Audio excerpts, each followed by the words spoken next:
All right, guys, I want to welcome everybody to another Wednesday night conversations with Cougars. And I'm so glad it's Wednesday night. I look forward to these every week. Awesome conversations every single week. And I hope you guys have been with us. If you don't watch, not able to watch us live, which I certainly understand, most of you have other lives outside of what I'm doing on Wednesday nights, that you may catch it on the replays at times. But of course, you guys may recognize my guest tonight is Cliff Mendheim. Cliff, thank you for having some time for us tonight. Glad to be here, Bernard. Thank you for doing this. Oh, it's absolutely my pleasure. Every week I get to either rekindle old friendships or make new ones, and we're just going to keep doing these as long as folks will listen and not listen, but volunteer and come on here. But I know we got a bunch of more lined up. And Cliff, I know you're based out of Dothan, and it's longtime Dothan family, large Dothan family, a longtime supporters of all things sports and things. But for people who don't know you or your family, why don't you share a little bit about who you are and your beautiful family? Sure. Thank you. So, Cliff Mendheim, I was born and raised here in Dothan. My parents, my grandparents on both sides were all from Dothan. And of course, graduated from Northview in '93. I went to Alabama for undergraduate and then also stayed up there for law school. So I was in Tuscaloosa from '93 to 2000, graduated law school, came back to Dothan. Always knew I wanted to come back to Dothan. Wasn't sure, what I was going to do to get back, but when I had the opportunity to come back home, I did. And I've been practicing law ever since then. And so I'm here now. I've had a younger brother named Harris Mendheim. My dad was Ronnie Mendheim and my mom's Shay. And my brother graduated in '96. And he went on to play football, was a offensive lineman for a little while at Georgia Tech until he got hurt. So that's my immediate family. But you're right, there are a lot of Mendhams in Dothan. I mean, it's an unusual name, but odds are you're going to know at least one Mendheim if you're talking about somebody from Dothan. So it's kind of unique in that sense. That's so true. With my dad, moved to Dothan when he was about 6 or 7, and grew up in Dothan and lived most of his life until he recently moved to Gulf Shores. And there's all kind of Mendhams at different generations. So we all know the Mendhams and their love of the city of Dothan and so many great things that they've done. But Cliff, before we dive into, oh gosh, we got a whole bunch of folks here that want to say hello. Damon Glasgow. Oh Lord. Jason You gotta watch that guy. That's all I can say. Coach Jerry Andrews. Let's see. They've rolled through so quickly. I can't see them all, but I'm sure at different times. But Jason Mullen says to tell you hello. So Cliff, what neighborhood did you grow up in, and did you play sports as a little kid, or when did you fall in love with sports? Well, I grew up in sports. My dad played college football. He played at East Tennessee State. And then my mom was a Gellerstead, which was actually a longtime Dothan family for if you're old school Dothan, so to speak. But she had 2 brothers who actually played at Alabama. So they played football up there. And so I just always grew up with ball for sure. My dad, of course, coached with my uncles for years. In City League football over at Doug 2 with the Bombers. And so as long as I can remember running around as a little tyke, I was had a ball in my hand. But I grew up in Stonebridge over on Collingswood. And, back then it was right on the line. I mean, I think if I'd lived on the other side of Fortner Street, I might have been a Dothan High Tiger. But I had very long, it was certainly closer for me to get to Dothan High than it would be for me to drive to Northview. But very fortunate that I ended up at Northview and, played both football, basketball, and baseball. Hey, speaking of the Bombers, I want to take a little side trip. Let's talk about the Bombers and what their significance with youth football in Dothan was. Well, so like I said, when I was born in '75, and I think they started coaching probably in '74. I mean, even before I was even born, and coached.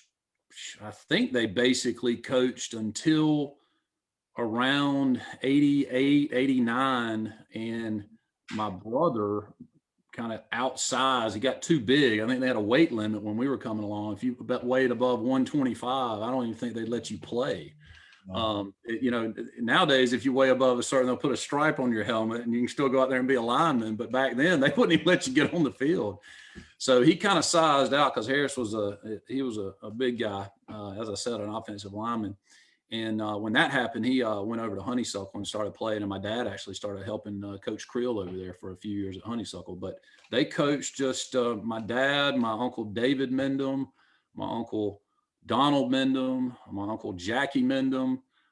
Tommy Wells helped out some here and there. And, they coached for a number of years, just City League football. So back then when you could play City, it was a 10, 11, and 12-year-old league. Now it's 9 and 10 is one league and 11 and 12 is another. But back then it was just one league for 10, 11, and 12. And I mean, I remember being out there in pads as early as when I was 7 or 8 years old. So, I'm sure you have some vivid and fun memories. And speaking of fun memories, Revis Gertman says, hello.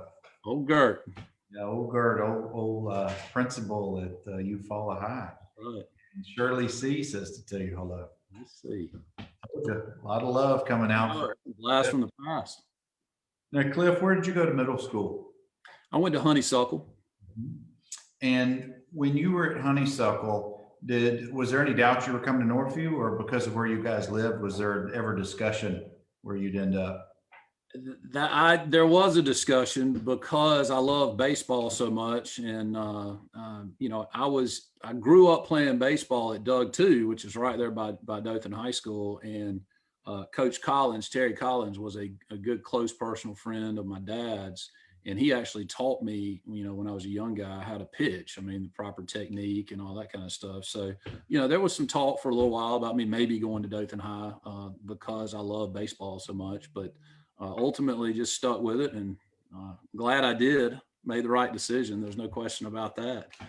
One of the things I always thought that they should have had, because youth baseball was so strong in Dothan, when you're in middle school, you had football and basketball that you could play for your schools, but not baseball. And I guess none of the school grounds actually had ballparks. Like I said, the city leagues were so strong. But I thought it would have always been kind of cool to represent your middle school or your junior high, depending on what years you came through. But you're right. I played at Westgate, Ward 4, and we always battled the Doug 2 guys, and then later battled them when they came up through. We all came up through high school level. But Coach Collins was still the coach at Dothan High for baseball my years, and I know he was there for many, many years and had some very successful teams. Yeah, that's right. And Doug 2 was unique too because, like you said, Westgate was mostly, I think, going to be guys that were going to Northview. Wiregrass was mostly guys that were going to be going to Dothan High, but Doug 2 was a real good mix of both future Dothan High Tigers and Northview. So that was kind of unique in terms of the wards, how that worked out. Yeah, I always loved the City League games at night at Doug 2. There was just something, I don't know, historic. I don't know what it was. It wasn't nearly as new as Westgate was, of course, but I just always enjoyed playing over there. A lot of great memories. But when you were in high school, at Honeysuckle, who were some of the guys in Honeysuckle who ended up coming over to Northview with you in your class, who played sports with you? Well, at the top of the list is Kevin Jackson. I mean, he's, between Kevin and Izell Reese, those two guys. Now, Izell wasn't there, but, I say those two guys, the best football players I ever played with for sure. But Kevin was there, and then Damon Glasgow. He was more of a basketball guy, but he tried to, act like he was tough every now and then and play a little football. He was tough. He was tough. Yeah, that's right.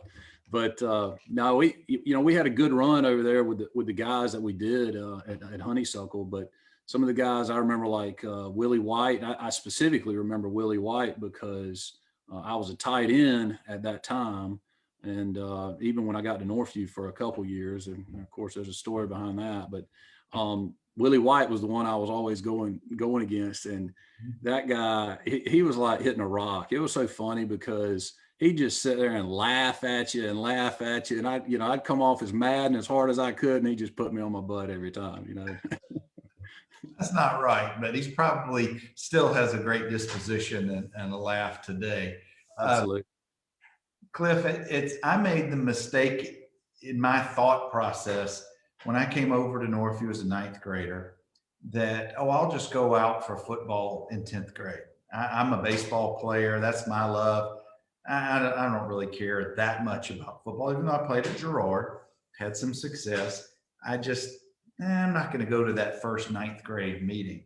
And I can remember sitting with my buddies in the gym at Northview and seeing Coach Parrish and Coach Momberg, come here. And it didn't take, I don't know, a minute later. Yes, sir, I'll be there. So it's, well, I guess I always thought I was a baseball player trapped in a football player's body. And maybe that's part of the way I thought, but it didn't take very long for the coaches to find you and say, we need you to come out and let's see what you can do. What was your first experience going over to Northview like? What did you think about that? Well, I'm gonna back up just a minute before we even get to that. And the one thing I specifically remember is even when I was at Honeysuckle is Coach Parrish coming over to Honeysuckle, while we're there. And the one thing about Coach Parrish that I loved the most was how he could motivate you. I mean, I was ready to run through a wall after listening to him talk about Northview and Northview football and all that. I mean, and that's when I'm in 7th or 8th grade, just licking my chops to get over there. So, that's kind of what I remember is just the anticipation of getting to Northview. I mean, there was never any doubt with me.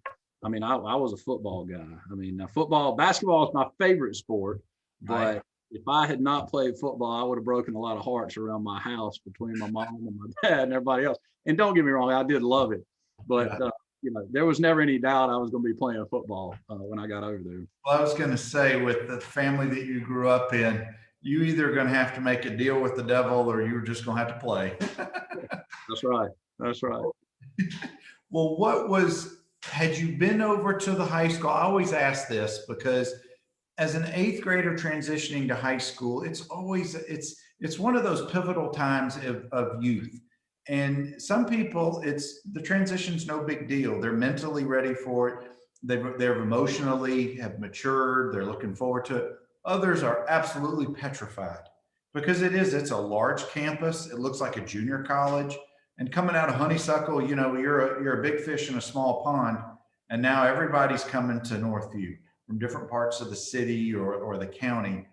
Do you have any recollections of that being part of your process about, man, I don't know about this. This doesn't seem right. Or were you just ready to go? I mean, I remember just, there's always going to be a little bit of anxiety, because you're starting a new place and you got new people you hadn't been around, and then just the change in and of itself. But in terms of, but it's like anything else. Once you kind of get into it and you get into the groove, you get used to it and those kind of things. And of course, I was somebody who was always focused, thank goodness, on my schoolwork and the classes, and I just did what I had to do to get my work done and that kind of thing. And it kind of kept my mind off, I think, some of just the initial anxiety. But absolutely, there's no question. I'm having to, either try to find somebody to take me to school or get my mom or dad. I mean, it's just things you're dealing with, trying to make your way and figure out where you're headed and who you're going to be hanging around and all those kind of things. I can remember as a 9th grader, we were still riding carpool. Our same middle school carpool was the 9th grade year of carpool. And that's so embarrassing for kids to get dropped off in high school. And I can remember this in the end of the spring during baseball season, I was playing with the varsity and I'm still getting brought to school by my mom or one of the other moms. And I'm thinking, man, this is just not right. I got to get somebody older. Thankfully, we had 2 baseball players in my neighborhood, and I ended up riding to school with one of them. But it's kind of, I don't know, you better be careful with what you wish for, because and he was a good friend to me in high school. But you remember Rick Springfield's Jesse's Girl? Oh yeah, absolutely. Every day to school, cranked all the way up as loud as it would go in a Z280. and he had extra big speakers in the back. You could hear us a block before you saw us. We didn't talk, but that music, anyway, that was just my experience. That's like a nightmare for you to hear Jesse's Girl again. Even to this day, I just turn it off. But were you riding in carpools? Did you find some older kids in the neighborhood? Actually, Fred Mitchell, if you know Coach Mitchell, Fred Mitchell, he did some coaching and still coaches.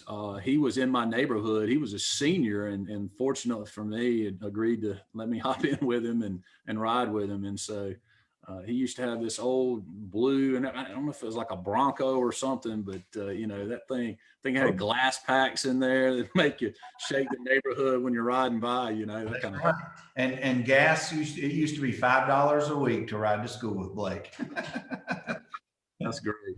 Yeah, that was back then. It's fun. But my brother David swears that he broke all kind of lunch room records by eating the most amount of the rectangle pizza, French fries, and either yellow or pink lemonade all through high school. Do you have any evidence to dispute this? Or do you kind of, oh yeah, David, you may have set that record. Did you eat those lunches, or did you do something? Absolutely. I was a lunchroom worker, so I could get my lunch for free.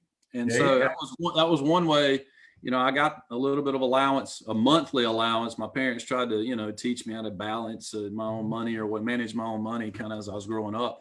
So I learned that if I got a job in the lunchroom, I wouldn't have to eat that money on my own lunch. And then the best part was, luckily it was some other cool guys in there that you're serving with. So it was a cool thing to do. But then you just got to load that plate with as much food as you wanted and walk out of there. And everybody was so jealous. It was great. What normally our lunches, I think, were like $1.25.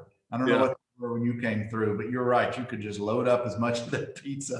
That's crazy. But Cliff, let's talk about sports in ninth grade. Let's talk about going out for football. Who were the coaches for ninth grade?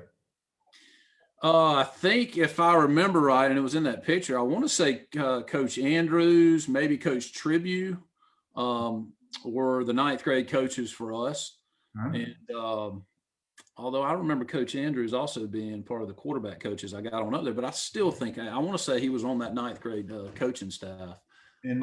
But that was just so cool to bring, those middle school teams together to form that team and, go out and try to win your games and everything else. Now, when did you hit a growth spurt? When did you get your height? Probably, I would say from around 8th grade going into 9th grade. And you went from what height to what height? I probably was 6'2", 6'3" by the time I was at the end of my 9th grade year going into 10th grade. I was just a beanpole. I was real tall and skinny. I'm from a basketball standpoint. I remember when I was in 7th grade, I barely played. I was on the honeysuckle team, barely played. I think I scored 1 point the whole season.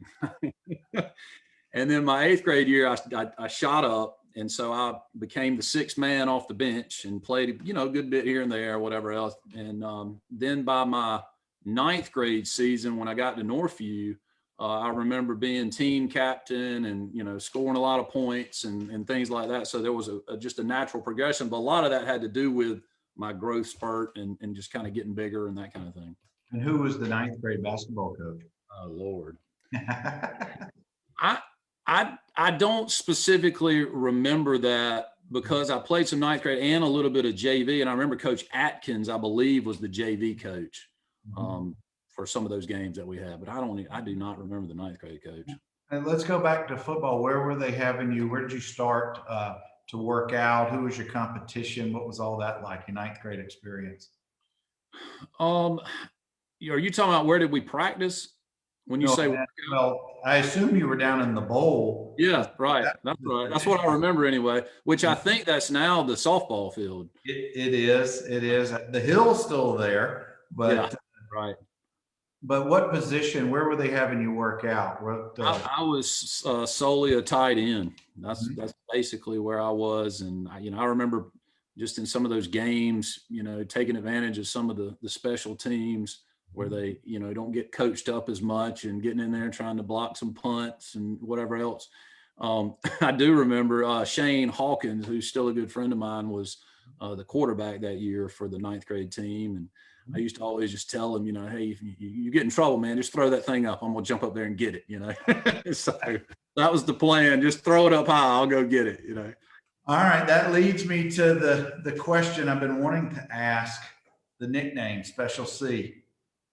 Special C, that's right. So when I was a sophomore on the team, there were 2 tight ends ahead of me who were juniors that year. And then ultimately, my junior year, they were seniors, obviously still there. But Larry Norton and Robert Hudson.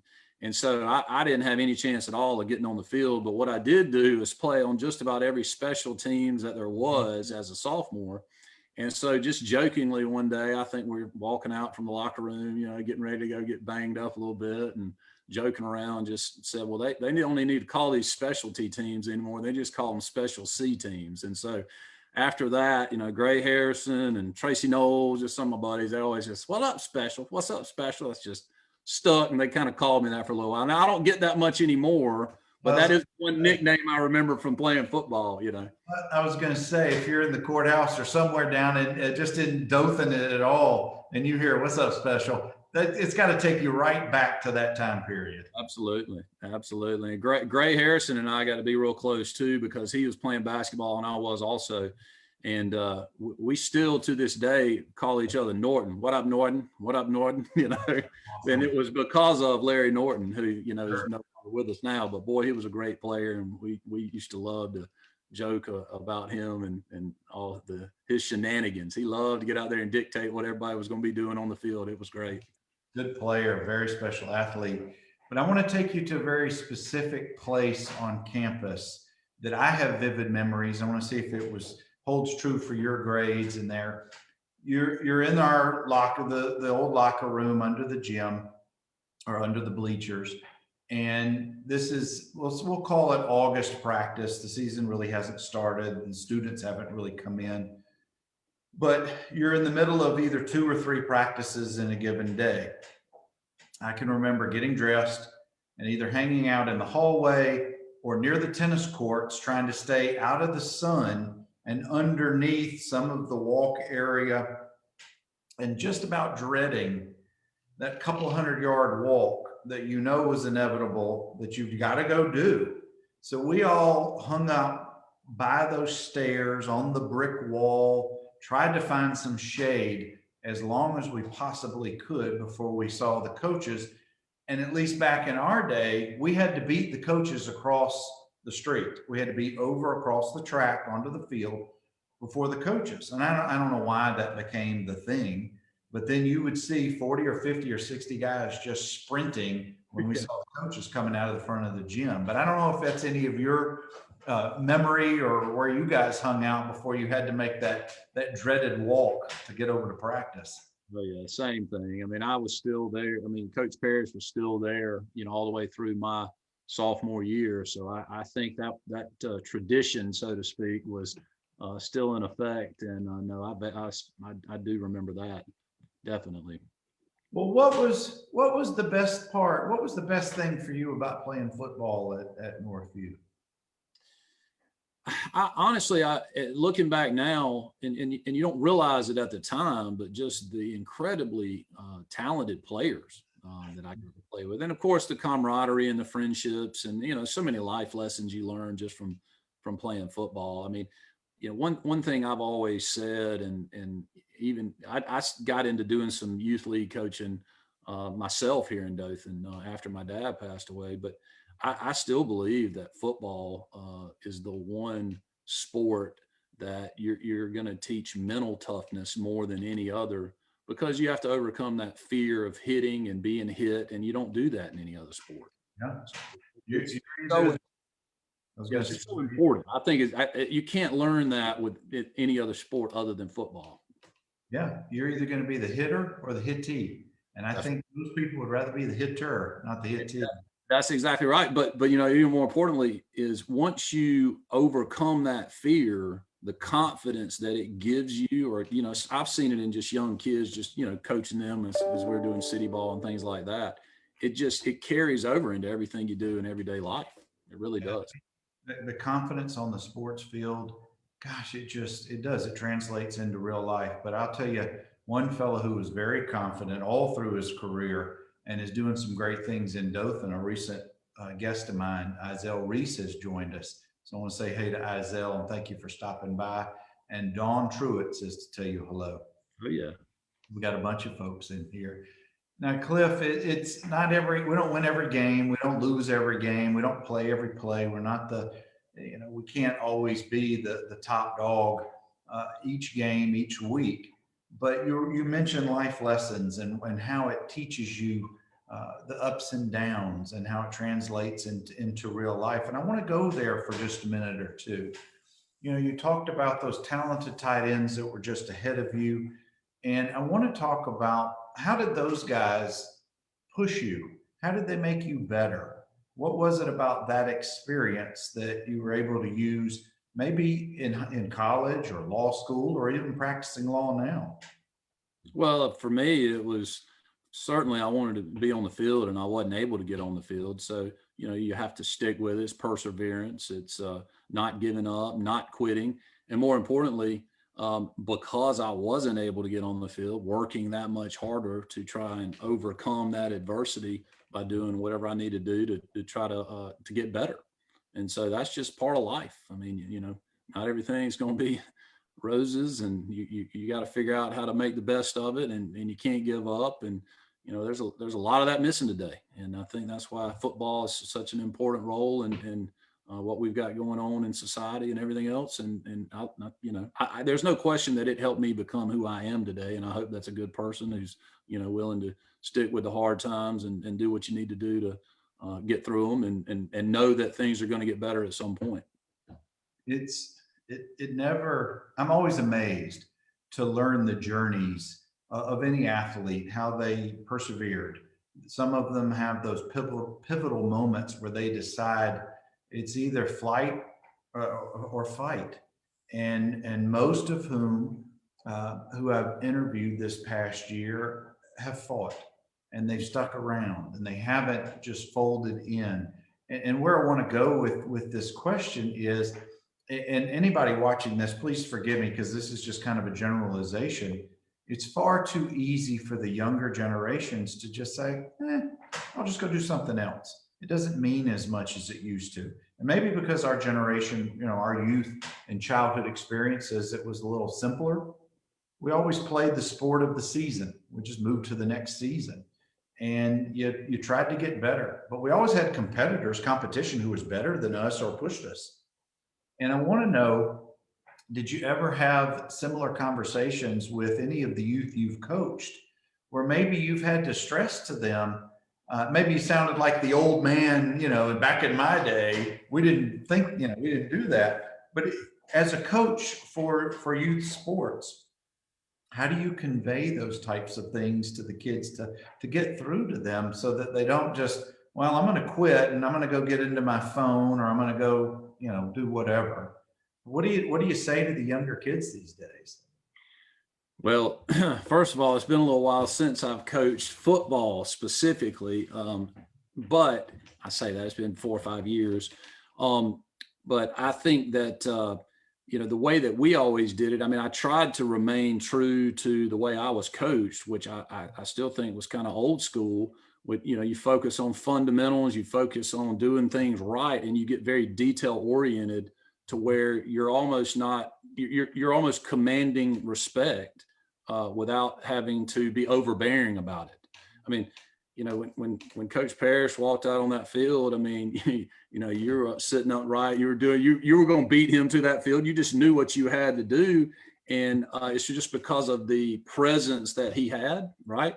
So I think with, youth sports, it's the same thing, at least when we were out there with me and my uncles and my dad and all those guys, that they would break it down in very simple terms, and they're teaching you fundamentals and so detailed about how they wanted things done. You really weren't thinking about anything else. And as you kept doing that over and over and over, you got better and better. And then you overcame that mental fear of getting hit. And so it just would build on itself. So it really wasn't, when I was involved in the coaching aspect of it, it wasn't so much trying to convince kids not to quit or whatever. It was just focusing what you needed to do right then and there and trying to, be very detailed about it so that it never even had to come up, if that makes sense. It does. And it may have also been maybe because you were coaching a little bit younger than the high school level, and maybe there's age groups, it's different things are in their heads. But I want to, before we get to my next, I want to say hey to Kevin Jackson, who's just joined us, and Coach Jerry Andrews. Some Cougar legends are in the house tonight, so thank you guys. I want you to take us on a post-game win bus ride from the stadium back to the school campus. What were those rides like for you? Well, I mean, obviously it was party central, and you'd have a little bit of hoop. There it is going on. And we used to have, I remember specifically, James Johnson, if I remember, it was like a offensive bus and a defensive bus for the most part, if I remember right. And James Johnson was the running back for us, who ultimately played in Mississippi State, and Stanley Owens there too. But, he'd be up just preaching to us, boy. And I'd be sitting there with my head down, but it was just a wild scene, everybody going crazy, having a good time, laughing, joking. And, certainly much better than those losses that were few and far between, where you didn't really say much of anything on the way back. You heard the gears on the bus being shifted. That's how quiet those were. That's exactly right. Now, was that during your time period that the Ride, Sally Ride was such a song as well? That's exactly right. That's exactly right. With Brother David being a year younger than you, I was in Montgomery at that time, and for the 3 years he was on the varsity level, we were at all of the games. So we always heard the buses. Usually they were wins. We heard you guys just chanting, and that just seemed like such a great experience. And it certainly brings a smile to your face even today. I know that you're thinking about it a little bit. But guys, I'm talking with Cliff Mendheim, and we're just reliving some fun times. Now, Cliff, you played baseball, basketball, and football. And I think you considered yourself more of a basketball player at times, but what was your favorite sport of the three? Definitely basketball. I just always loved basketball because it was constant action. You were never slow down on the court, or you're always doing something. Now it obviously wasn't my best sport. I only played it my 9th grade and 10th grade year. And I was going to play JV again my 11th grade year. And I decided I'd go take my talents over to the church league in Dothan. I loved it, but my problem was I couldn't shoot very well outside, and only being 6'2", 6'3", I wasn't going to be a center. So I had a center's mentality from playing defense and rebounding and things like that, but I didn't have the size, and I wasn't a good enough shooter. So ultimately I had to bag my basketball career at Northview, and I just stuck with football and baseball for varsity. Well, you were coming through around the same time that Rodman was about to make his mark in the NBA. Maybe you should have patterned your game after. Well, hey, but even Rodman was at least 6'6" or more, I think. Yeah. I was going to say maybe you're on the court persona, maybe not off the court persona after Rodman. But Cliff, I don't mean to keep bouncing around, but just so many great things to chat about. But I want you to take us to some of those Northview football games, and standing on the sidelines and getting ready to go in, and hearing the crowds and the school spirit. Where does that take you? Where in your memory bank is it got you sometimes? Well, the one thing I can tell you is that when you first asked me to do this, and then I guess you finally put it out there, I had at least 4 or 5 people text me and tell me that I better tell you and talk about at least one specific play that happened in a game. And so I guess that's the first place I would start, is with a specific game, which happened to be a playoff game my sophomore year. We, I think in the first round, I think we beat, if I remember right, we may have beaten Baldwin County at home or something like that. But then I think we had to travel to Vigor and play at Vigor. And again, I was on every special teams that they had. And so it was a close game, and it was, they were pooch kicking it right before the end of the first half. And I was on the kickoff return. Of course, they'd have the offensive lineman up front, but since I was a tight end, I was kind of one of the 3 wedge men where the 3 wedge would come together. And when they pooched it, I ran back, and of course I just picked the ball up and I went to the right and then cut back to the left, and man, there was nothing but sideline down there. And I was just going and going and going. And all of a sudden the ball pops up in the air and I almost fumble it. And I'll never forget Gray Harrison telling me on the sideline, Coach Tribb was over there, and he was over there going, "Go, Mendham, go, Mendham, go, Mendham." And then that ball popped up in there. He's going, "Get down, Mendham, get down, Mendham, get down." And so, as you can imagine, I've never been able to live that story down, because I thought I had a touchdown and I looked so good. Of course, I didn't have any speed. I was the slowest guy probably on the field, but it was fun. All right, I got so many questions here. What did it look like on film the next day when you guys watched the film? Oh, it looked just like I made it out to be. I mean, I remember Coach Parrish saying, "Man, you look pretty good there for a minute, but you got to be careful with that ball, And so it looked just as bad as you can imagine. So the ball popped up and nobody had touched you. No, and I was just running, just running with the ball. Nobody touched me. It just pops up on its own. You were getting after it. Now, how far had you actually run before that happened? It seemed like I was down the sideline about to score, but I'm sure it was about 10 yards probably. Not very far. All right. Now, is there, I haven't seen this play. Is there video somewhere? Because we got to get that video. I know there was film at one time. I've never seen it, so I don't know the answer to that. I certainly hope not. Let me put it that way. I'm going to ask if Coach Parrish or Mrs. Parrish watch this. If you guys have that video, I'm coming to get it because we got to show that. That's awesome. That's great. I can just see the whole sidelines when after the play is over, you're running over to the sidelines, and I suspect you're looking for a rock to hide behind as opposed to running directly to your buddies who are just giving you the business. That's exactly right. Of course, they gave me a hard time. I'm over there and they're just laughing, making fun of me like they should. Awesome. That's what high school memories like that are the most fun. Definitely. Well, take us to a pep rally. Take us to the send-off that, gosh, I couldn't imagine a school having more school spirit in the 80s and early 90s than our school did. And we had the pleasure, we had the honor of having Dr. Smith at the time be our principal. And I don't know if he was still the principal when you came through, but he would end all of our pep rallies with his famous saying, he'd jump up and click his heels. And by the time, like the second year he started doing that, all the students knew this and they would sing it with him. And then the band would play. So take us to pep rallies that you remember. What was going on in there? Well, I remember Mr. Hardy, I think, was our principal. And I just, for me, I remember the band. I mean, just how loud it was in there, and of course, the cheerleaders would always have their little, the routine where they would bring out, friends of yours to do their dances or their choreographed routines. And of course, you'd have your captains and they'd have to say something. And I just remember being done with that and about ready to go play the game as soon as the pep rally was over. I hated that period after the pep rally where you had to just go lay around and you have your pregame meal because I was just so ready to get to the field and play, Well, we would, I remember for home games, we would always have a team meal, usually at, gosh, I can't think of the name of the restaurant right now. But it was just always kind of a quiet time. I don't think the coaches really wanted everybody to be loud but everybody has their own routine. Sure. Were you the kind of guy that you'd listen to the music?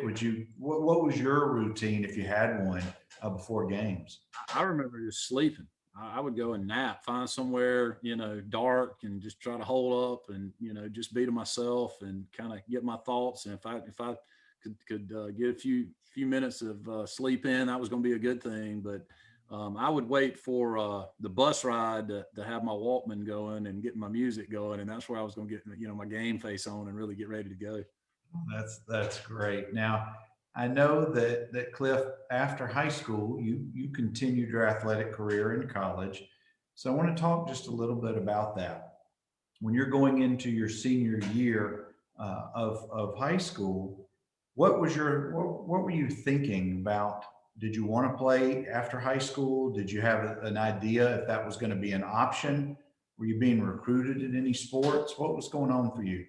Well, I wasn't sure if I was going to even have an opportunity to play. I actually did not play college sports. But I had an opportunity to play both football or baseball. I had offers to play football at Sanford on a partial scholarship there, and then also a partial scholarship offer to play baseball at Pensacola Junior College. And so ultimately, I had some academic offers to be able to go to the University of Alabama. And, my dad, of course, who played college football, was able to hold up his mangled hand and say, look, you're welcome to go do this if you want to. And anyway, so I ultimately decided I would end my athletic career and go focus on the academic side of it. But, one of the not issues, but I told you I played tight end as my sophomore year. Well, in my junior year, actually my junior and senior year, I became a center. And really, I never even snapped a football, but my junior year, when you still had Larry Norton and Robert Hudson, who had been starters as their juniors, they were starters as seniors. So I was still sitting over there on the bench in that first game. And my good friend Tracy Knowles blew his knee out in that first half of the very first game that year. And at halftime, I don't know whose idea it was, but they decided that they were going to move me to center, and I'd never even snapped a ball in my entire life.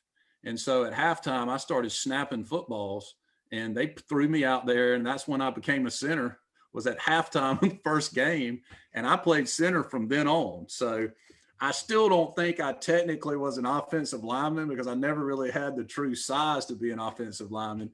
But I was a little quicker than most linemen because I was, a tight end and kind of quick off the ball, that kind of thing.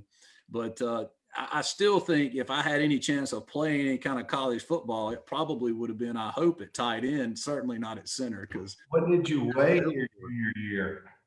I know my senior year, I was probably around 230, 220, 230, somewhere in that range. Okay, so you had bulked up a little bit. I'm envisioning you as a junior. Do you remember the team that we were playing? Yeah. It was Moultrie. I mean, they absolutely destroyed us. I mean, I think it was 31-7 or something. It was embarrassing. And that was the year, we were coming off that sophomore year. I know there's a lot of good, talented teams, but my goodness, the talent that they had on that team, I mean, was unbelievable. It really was. It's a shame they didn't get an opportunity to play in that state championship game because they were playing. I was there on the sideline playing some special teams, but that team, should have won that Murphy game when they just missed a couple kicks. And then we would have been at home the next week, I think, playing Robert E. Lee. And I know we would have won that game, and that would have sent them to the state championship. But anyway, we were coming off a great season. And then the next year, that's, of course, when Coach Parrish left. So we had a new coach in, and, we're just trying to fill our oats. But the defense that year was still just unbelievably dominant. And they carried us the whole year. I mean, you got Kevin, Izell, Revis Gertman, Willie White, Lee Robbins, Tracy Cantlope, just to name some of the few, right off the top of my head. But our offense really, really struggled that year. And a lot of that had to do with guys like me who'd never even played center before. We're just trying to figure it out. But we finally started getting better towards the end of the year and really went on a good run and capped it by, I'll never forget this, Bernard, that junior year, we had not been playing very well much, but Kevin Jackson started playing some tailback, and we really kind of got some momentum, and nobody realized it. And I'll never forget, they had in the Dothan Eagle that year where they would pick, every team that was going to win that particular weekend. I'm sure they still do some of that now, but they always had this one guy who would always pick opposite of everybody else. And even that guy picked Dothan. I mean, every single one of them in the paper at Dothan High. We couldn't even get the contrarian guy to pick it. So I cut that thing out and remember going and pinning it literally on the bulletin board and saying, look at this, guys. And then we went in there and just absolutely destroyed them that game. And that's what got us into the playoffs. And then we won that first round of the playoffs. Of course, we came back home and had to play that same Vigor team again that I was talking about where I had the fumble. And, Kevin blew his knee out. I still think if Kevin hadn't blown his knee out, we could have won that game and gone on to the next round. Yeah, I remember being at that game, and that was just such a memorable game for us in the stands, and I know it was for the ball players. Gosh, I'm just thinking of you as probably a a 205, 210-pound center playing against those big Moultrie boys.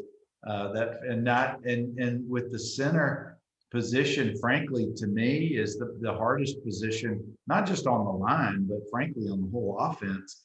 So I'm sure you had help from your guards and everybody else until you got a little more comfortable. Yeah, there's no doubt. I mean, I probably didn't even know who to block in that first game, if you really want to know. But, if you think about it, so they moved me to center. And then, of course, the two guys that I'm trying to block every single play are Kevin Jackson and Izell Reese.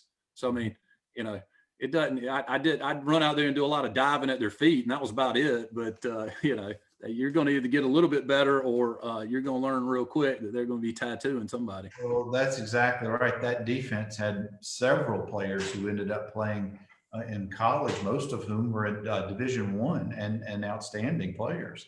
That's right. Gosh, Cliff, those are some fun memories. Those are some great stories. And we're almost finished, and I appreciate your time. But I want to talk about your baseball experience for a little bit. And that's most people don't realize, who know me, may or may not know, but baseball's my love. That's my first sport. And I just, I went out for football just because my buddies were. But anyway, talk a little bit about your baseball experience at Northview. Well, it's kind of similar to you. I love baseball. The one thing I loved the most was hitting. I just loved to hit, baseball was obviously a much slower sport. So it wasn't my favorite sport because I didn't like having to, sit on the bench while you're waiting to hit again and those and I wasn't a great fielder. I played first base and pitched. But we had some incredibly talented teams and, didn't really go as far as I would have hoped we would have. But had a lot of fun just because like you said, a lot of my closest friends were playing baseball with me that I'd played with for years and years, and just had still have a lot of great memories from playing baseball. Well, I don't want to get out of here without us talking about the off the field memories, like some of your favorite teachers or classes that you took, or places within the campus that you just enjoyed or have good memories. Like believe it or not, I really liked our library. I really did. We had Miss Burnham and, oh gosh, Miss C helped me out. It was Miss Burnham and I can't remember how. Miss Hollis? Miss Hollis was there when I was there. Thank you, Miss Hollis. Okay. They were. I was a library aide at least 1 year or a half or whatever. So I got my share of the library. I loved it, definitely. Well, Miss Burnham's son David was one of our pitchers. He was a year behind me in school, a very good pitcher. But who were some of your favorite teachers or classes at school? I was always a big fan of Mr. Helms and what he did with his world history class. And then I was kind of a nerd. I loved my math classes. So Miss Sowell and I remember Miss I think Cozart and some of those math teachers. And so I would probably definitely say that'd be at the top of my list. Well, my kids still shake their heads. Back when I was in school, Cliff, we had several people who'd ride their motorcycles to school. And there was a specific area right outside the lunchroom where most of them would park. But that was also the smoking area for students. And my kids are like, who's smoking? Right. Well, you would not believe back in the 80s how many students smoked back then. But that's my high school experience. It certainly wasn't my children's. That's right. For sure. But I don't think we had a smoking section, but I do remember hearing about that. We still had vending machines. You could get sodas. You could get whatever vending machine stuff that dispersed. Where I don't know what it was used for when you were in school, but in the middle of the big locker area. I know they moved the lockers after a while, but we had locker rows right outside of the library, that big open space. But right when you walked through the front doors in the front hallway and went straight toward into the middle of the school, there was an upstairs, downstairs set of offices or spaces. That was a student lounge upstairs during the 90 years. I think later on, maybe the principal moved there or administrators, But anyway, that's just some of my memories from back then. Oh yeah. Well, Cliff, I appreciate you taking some time and running through some great memories and sharing some life lessons and stories with us tonight. Well, thank you for having me, Bernard. It's been fun. I've enjoyed it. It's always good to rehash old memories. It is, particularly when they bring a smile to your face, even if you fumble wide open spaces. It's okay, it works out for us in the end. But thank you again, Cliff. Guys, another awesome discussion with another Cougar who has just done so very well in Dothan and giving back. And I want to thank everybody for we've been doing this for well over a year now. We've got many more coming up on Wednesdays. But thank you for sticking around, whether you watched it live and gave some great comments and shared some love with Cliff tonight, or you catch it later on. But I hope you guys stay safe, be well, and we'll catch you next Wednesday. Y'all take care.